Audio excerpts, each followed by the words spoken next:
everybody, and welcome to the channel. In today's video, I'm going to take you into the latest rendition of the cut flower garden. So if you'd like to see the cut flower garden and its transition, stay tuned.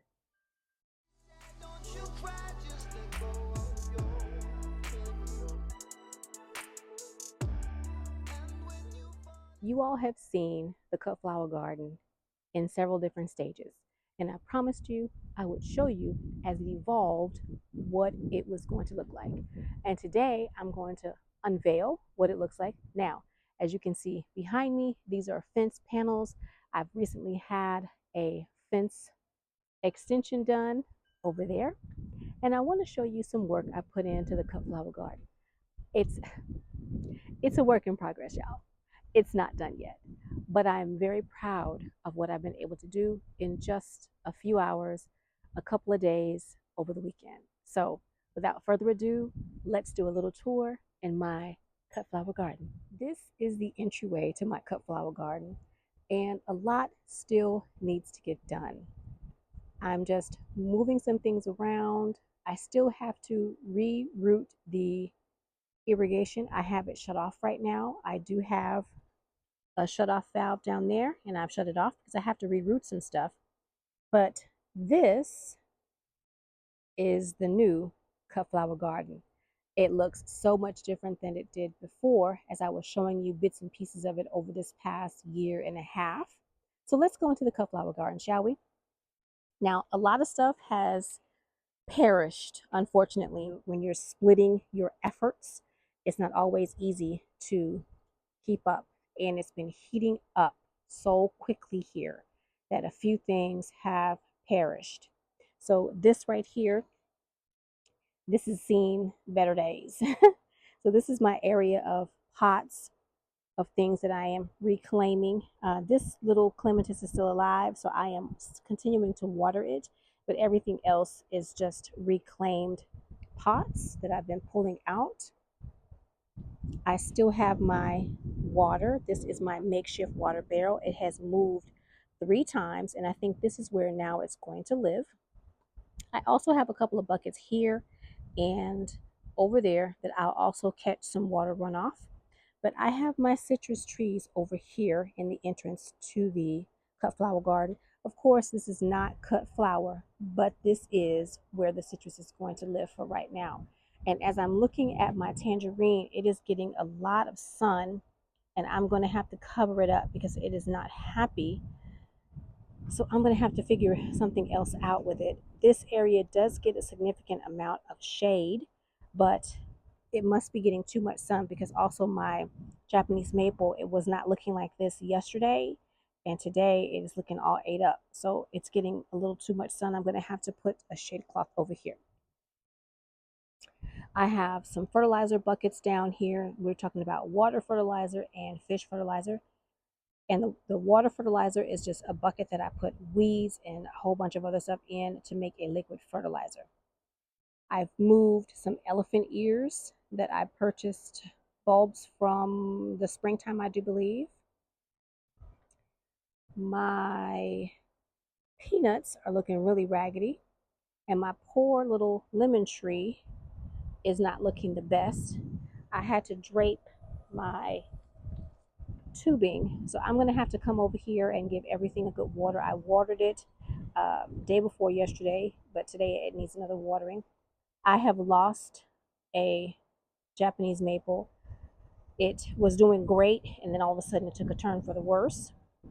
My turmeric is looking like it's got some sun issues. Again, the garden has been in transition for a while, so things have been moving. They've been getting sun, then they've been taken out of the sun. This is my straw flower. As you can see, it is taking a huge beating. I'm not sure what flower this is. It kind of just sprang up, so it could be a weed for all I know. My ginger is looking okay. I do have a couple of sprouts coming up down there that you all probably cannot see. I did plant some seeds in there, some flower seeds, so I'm just waiting for some flower seeds to come up. I'm not sure if that's a pansy or not. I've been just throwing flower seeds everywhere. These are some hanging baskets, and I'm going to clean up and get those hung up. and I have been just placing a few things here or there, trying to jazz up the space. I took some cannas out of a pot and put them in the ground, and I believe this is a hollyhock, but don't hold me to that. And I have another canna over there. So the cannas are really happy over here. They're really springing up. There's about 3 or 4 right here, and I think I only put one of them right here. Now, I'm not quite sure what these two plants are. These are something that I brought with me from North Texas, and this does not seem to die no matter what happens.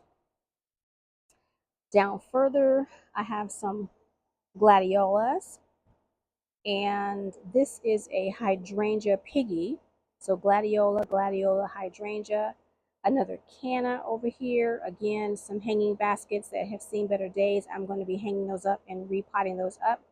I think that is another hollyhock. That's been in the ground for about a year, maybe a year and a half.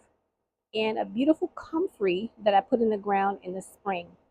Now, I'm not done with my cut flower garden area. I still have some work to do, but like I said, this is a work in progress, but it is getting worked on. So let's go back in the opposite direction. As you all can see, I have laid down some wood chip. I'm going to be planting some stuff along the fence line probably, or moving some pots over here. I'm not quite sure, but I am going to be making sure that I am planting things in the ground and having things in pots. I like that look. Now on this side, I've been moving some things out of my greenhouse.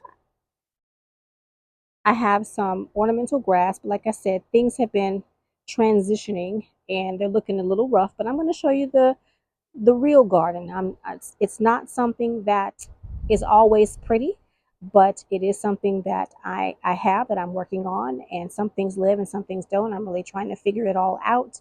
I moved this file cabinet yesterday. This had some amaranth in it, and it's dying back. I did sow some amaranth seeds. I put some more soil in there. I took some aloe vera out of the greenhouse. This is an experiment. I want to know if they will live over here with the conditions that they're in, because this is not a full sun. This is part shade, part sun location. And so far, the only one that's looking a little raggedy is this one. So we'll see. I have some more grass over here. I think I'm going to be taking these out of these pots, splitting them and putting them in larger pots. I can split them in half and make some more. I did move one of my moringa pots. I've got about 3 moringa babies over here, and I'm excited about it. It's doing really well. I have been harvesting it. I did move my makeshift stand. I made a little stand out of some pots that I bought many years ago. Those are actually they're like ball jars. They're really pretty. You all probably can't see it. Let's see if you can tell. They're like canning ball jars, and I bought them several years ago when I was in North Texas. I just took some wood that I had laying around, and now it's like like a table or something. So I'm just putting plants. Those I think are let me see. I don't even know what those are, you guys. I have just been taking things out of the greenhouse and moving things around. These are tuberoses, and I think I have a elephant ear that popped up in there from the root. This is a Bells of Ireland. It's been shifted around. It's not looking that great. I did move some amaryllis over here. Like I said, the garden is not looking the best because it has been in transition. So it's been in sun, out of sun, in full shade, in part, and full shade. So it's a lot of transition going on over here. And then over here, I put this broken chimenea, and I put another elephant ear on the top. And as you can see, again, the sun has really been beating down on it. I'm going to come over here in a little bit and water everything. The garden needs water this evening. And I'm not quite sure what this is. I think it's probably a weed, but I did just put the little pot over here because, like I said, this is my transitional area. I am going to be potting up some stuff over here, but for right now, these are just pots that I have pulled out. Also some boots that I put a couple of pots in. But this, let me show you. Though I have a lot of stuff that looks worse for the wear. It is something that I have envisioned having a nice little space where I can come and sit on my little stand if I'd like. The flowers would not always look like this, but everything is in transition right now. So as soon, I'm hoping as the weather cools down and I have a lot less sun beating down over here, that this will become what I hope in my mind it will be. But for right now, in my opinion, it's a really good start. So I told y'all this was going to be a quick video. I hope you all enjoyed me running through my cut flower garden. This looks a whole lot different than what it did when I first started. When I was first coming into this garden and putting up the orchard area, you all saw how the green grass was here. And then you all saw me transition into me putting flowers along the house over here. And now it's beginning to spread out. And so I'll show you guys more on the cut garden. But for right now, this is what it is. This is where it is right now in this junction. So I hope you all enjoyed it. If you did, leave me a comment, like the video, share the video, and I hope to see you either in my kitchen or my ever-growing food forest real soon. Bye for now.